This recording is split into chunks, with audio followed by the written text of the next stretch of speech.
achi itum na machukrum gi je tipong achi kazat hi COVID-19 hi kharai na itum lile dikle kharnau ping wi mishun kala atum wi kasak kachi hi wi maramli itum machungrum khawai da invite sa khami wang ning shlagai da acho gutu apum hubali achukun nati wasung da ogutu nang sungrok takle ni mau gazat COVID-19 hi wi atam hili aru itum na machukrum gi gachi hi kazat hi pa hi khara hi ena itum wili ledek le kharnau ping li atum mishun kalima me li satsa hau kala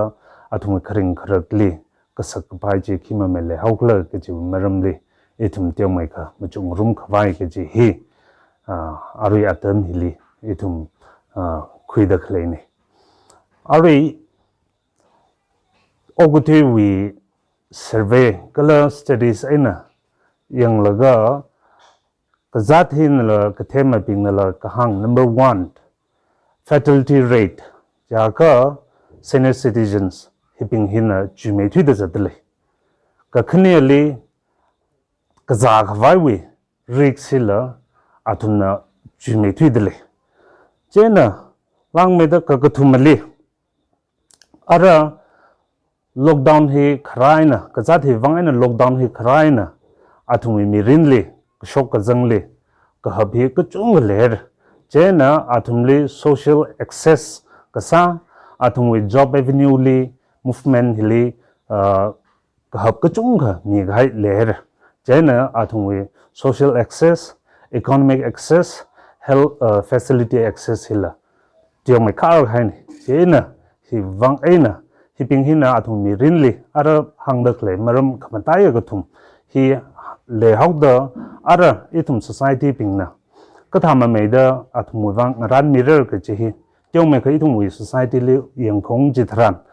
maga zarang la ka wi wang athum wang khing ran ming ye ka chi preventive measures ka je maga za khawai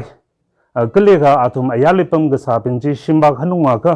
athum wang quarantine sa khawai facilities athum centers pingji itum na facility ki ma meng ran mi haidle adequate ma sa khla ga chi hi itum yang dakle mathin thadalam samaina kharnaw la national khara ra chi thada pongsang pha pha la ga kegl chaliga ma chaligla athum wang hygienic sa ga ma sa khla athum wang ashama ka sakle ni ga national khni thon na pa i ba wa ya wa se toilet chi talala ya la wa pai kharnaw awang ya le charung chat khawa amik lang zen sangair or pasalang zen sangauda kazat khang atela mikomo hi senior citizens ka chi he jungum hang thuruk wiya dung saida pasawakla ningwakla ngazen sanghai atamni kala kazat la kachung khang ron khai atamni hi atam hili itum na atum wang special care kala special attention ba je itum extra mile chadla ka mami thuwa ga hi atum wang rixi chume khanda khlene ari rashung da itum na itum wi ramli regasang ramli tada itum na compare sayang se michi lakmane ka tiong me kha tada itum la ara ayale ka shok chung jang le hauda itum na kyang chan acha rashung da Ukhrul district wi longle tada elders ping wi shelter home saga kha aklam matera ramli chat khyang ji thran khegla community hall jaga khni thot ping sisin sarar or khun kachigata mega events kathali mang sisin mera whereas athum wang recreation center hi mangwa mitur ithum ban reisang medle ga jaga ithum ban mreisang me gi thai apunga khali hi ne ithum le kishman hi kachunga athum acquaintance lelga athum khrachan sangrum khawai atam kala event itum lungli ledek lehi skilled salak high employment jaga even in employment sector chilil machuk yang sa government office le otsa dak lehi talob jal ga pam dak lehi imatang ko liram le muchung mane out of 100% only 20 to 15% 15 to 20% in a government le ot ka samane the rest itum was just unorganized sector le ot ka samane jiwang na sob dak ka the ba or compare kegla thing and craft we or sang the ba athum we wang chi athum kachi katha apam itum recreation center ran mi hai saga apam chilika laga athum khrajan sama man laga ochi sa laga sa chitan athum employment jila mishman thura lang me da athum same time athum na chida da san lel ga mi thot pingjin ral ga tam khui bai shi khui bai craft chi art chi mishman la thada pass on to generations hi gatha we avenue hila achi itum ran mi hai ga sa akal me thethur Chena ache itum we ka shlaka bava preventive measure chegata avenue simang ran mi hai sathumada fatality rate pa hi athum chung me dale hauda ache pita da khleya kazathi wuli pita da khle khrnau ping kachung kha itum we na kana lakke ge chimi kachung kha khrajana na lahang me pai athum skill na la impart sangai ga salala kazachina raro thauda atum nang la kan thui ga hai kachung khle he hi itum ningai mala ge atum na chaga itum community action khakhui ga darkar sar hi ba hi even church level la he organize some message par national bang children park or ngreu khwai atum ngreu phung teu me ga park any park le atum tha da ngreu pai khani thon na ba me sum wal kha kegla sa pai khronau ba awang wa miyak limram le lak la thada wa pha gi ji yaw pha gi ji e more sharp chat ta gi hi itum tang khol mu ti za lak je na athum bang avenue mu le tha a che lockdown khra hi na ka za thi khra hi na athum bang ba isolation wi mi rin hi thada athum le tang sa khai neglect sa hai citizen ma sa thi ga hin je na athum mission right to life hi ba hi totally ignore sa mi khai ta as a society itum pa che bang e na India government lehi policy mathan malaysia hanglak lo jaga chi wang en covid thi khara in 2020 we November date 5 li National Human Rights Commission he we advisory note agami chi implement sala kam sala khlak ji mathem ne in line with section 18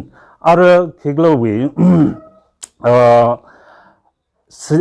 elder citizen act we Parents Welfare and Maintenance Act we are 2007 li next higher actually we policy pingji yang laga atumle health facility hi ngai da sampang khawai ngaran ni plongrer atum basic to life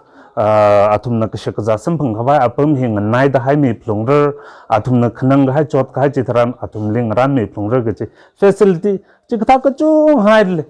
akle implement sa da kle the them ne chi mang halak lo thada normal duty li itum we normal life activities li itum na thedekle even bus counter li itum na khawa chi dharan ticket da ka ke cha ka ticket da khui ke cha ka mi regisang le le senior citizen ping we line hin physically challenged ping we line atum li priority mi jine itum le ba a khyi ba jina mangali yong ra laga ili ticket da li chu ili chi thalo nam ka chub laga mer atum live chi yang khamilam later banking sector Atumle bank, atang hangula 15 to 20% man government employee negajimene.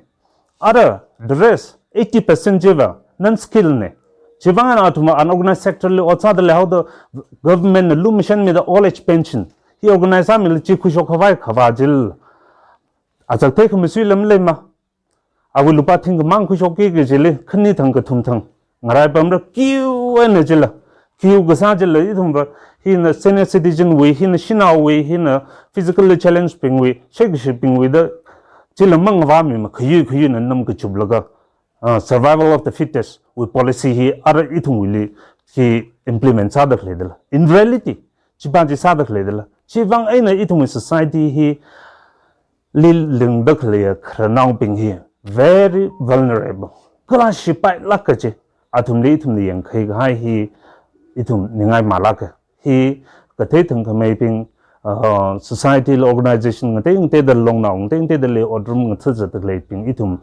think tank ping kamatha da machuk ne laga itum society le he khranau ping le itum katha dang kuyu se atum we prevent magza khwai king ran ne se kacha hai jitharan atum nang chi da khlai ba ngachi da khlai ka chat pa ji mang meaning la atum ngachi da khlai pa social stigma le lu ji na hile attach sa da khlai hi ka za ha ga am ga zarang la khain dang ai khranaw ji le ka sa na ang nam nam shi the care lama me ru tu mane jaga awu ganam ka shibu tung chili ka cha chi chang ha ga an sam phangi ji attention ji kya ga percentage kya ga itum expect sarak la ji dala he with knowledge he with education he itum inculcate ka sa phai itum khranaw pingli ach khyam shimi tu atum le mtha da order mang thmi tu aka manu society le nawngra ping chi we shora de le naw thot ping chi we na khamtha se pasam ping ra ka khamtha society itum sem kar ge che expect ma sa pai che na itum hi ari phning khui ran ga phning khui ga hi ka policy hi ka thau si ramnaw ping church level ai na la ramnaw level ai na la ka tum naw long level ai na la political level ai na la social activist we level ai na la ka tha da organize sam yo si ge ji hi itum hi education hi impart ka sa pai ka jangat ba hi ka welfare hi social justice kala social welfare department na district we social welfare department we in charge pan nodal officer sa da hi educate chang hi jine ache ka cha the khara ai na social welfare department ban chili awareness program hi wang hi kuka de leije khranaw pingli hi sami khawai national pingli hi sami khawai shinaw pingli hi sami khawai ke chi hi chi in muthei tu gam phat muthei tur ka aru rashung da ek shalam sarang e ka theil mutheirang ukhrul district social welfare department ram chili walaga khranaw ping chewang chi awareness program mi chi ko rabnaw ping chili chi mi chi ko chi hila later. Again, another issue. Atum machine, right to information. Right information la atum me tur. Mean awareness kache gata rather district we medical department we na or legal department we na ral ga hi sa ga istar. Us here jengum hang phanga we atung bing. Jengum hang thruk we atung bing nutum ka cha pai me ji ko. Nutum ma yam shoklo. Jegda yaru ashangli access mu sang sak tur. Information je ketram sami tur asam me phungli unglaga ungpong sang khami information ba ga tha do vaccine ji kap jan ji tha da thiawi ji o ji tha ga zaw je wrong information chungna fit side fear psychosis thang tai ngai tai dele ara athumbi mentally physically fragile sa ga higher stage li ara misinformation ji ka cater cha dele ga how healthy they will grow atum kya ka thangnai da kya ka makang da kya ka ringpha da mirin ji okthira kala ga chi hi society itum ping khani thot itum ping machuk me laga hi society le na le educate chara ile educate chara kala khranaw ping le chi itum hi mi khwai chara society itum neglect cha me da khle hi ach itum ya sang bole kanala ke gi chi khani khranaw ping ka chunga kup pita da khle ma ke shwam maning man athum mirin chi pita da khle mang maning la athum ling than da khle hi you will learn ka chung than da le semka khwai we learn ka chung chang ya thum bile information numbers of information hanglak lo ja ka each elders he ithum we bang mirin we library ka than ithum library kam thalm le mne naramui iramui khrachan athum lille lairik lingmak pi mi haidle mane no ishim khori khrachan lairik lik pi hai mi le rang athum lille dele chimmatam khurang mushu khurang pita ro thai chui wang aina ache itum higita care hi katha da khui bi si ka chi hi machuk laga health policy athum taka khara atam chitran katha da itum access sang sagu si society le athum le katha da access sang sagu access sa pai me da keglam music hanglak lo ja ga achieve itum wang ka jati phalak laga shilak laga ka phak le le jinwo zanga na mo ga zarang ga jati mra rang laga mi wishim le charung chatwa dan chabun chabali khchan sa khwa tam lem le jinwo senior citizen jili ngorum dan shi wishim ko wi chawa ishi ka tha do cha wo ishi ka ta do ge khchan han ga wai ng thing ga tam lem le jinwo ka aru ga jati khrain ga zanga ichi cha shimli pam lo jam mi yaw thing ro lo jam it's an opportune time quality time chu khui bai chinwa chilam khui thora Mumbai lipam ga sa Delhi lipam ga sa Shillong lipam ga sa Imphal lipam ga sa na mi yong ga re ngal ga na we keglan sim khurli me phung lipam laga na shavulin shawalin shawali khchan sa ki jibyali halak laga phone game khang reu na busy ga sa net browse ga sa busy ga sa akam kali wasi picnic wasila akam khairo chu sila akam sa khreng chi wasila akam lui jil khmathe waru shang nausila no we thada convenient ka sa avenue chi na pa pha thui ga hadala hewak nali offer sa the clear ka cha dina offer sa the clear positive opportunity time chi na I mukhui theater che na ava totally neglected asama jamsa dang so now ping ra atum ka sang hum theng rog la khra atum ji thara o atum ayar lipam ka sani chi ra ka asama atum ka sang than cha ba sin hilimbam lo awani hilimbam room lek sai chang pam ma lo chu o tv ka sai yang sao lo chu ka sai ka thada silence sideline sa ka hadla atum le thang le ignore sa ka hadla thaga are we fragility in the midst of fragility itum na atum le sideline sa ka atum with disadvantages atum we mashun sampang khawai apon je kali khlar chidla they are an ignored citizen chidla ar aming bale senior citizen chidla in fact atum enjoy sadakle status of ignored citizen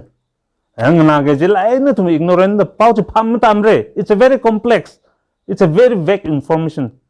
so we don't have time to explain for you chena na ka chai ka pam lo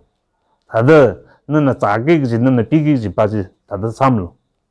atum robot thada hai thui khai no itum jena hin ngai malak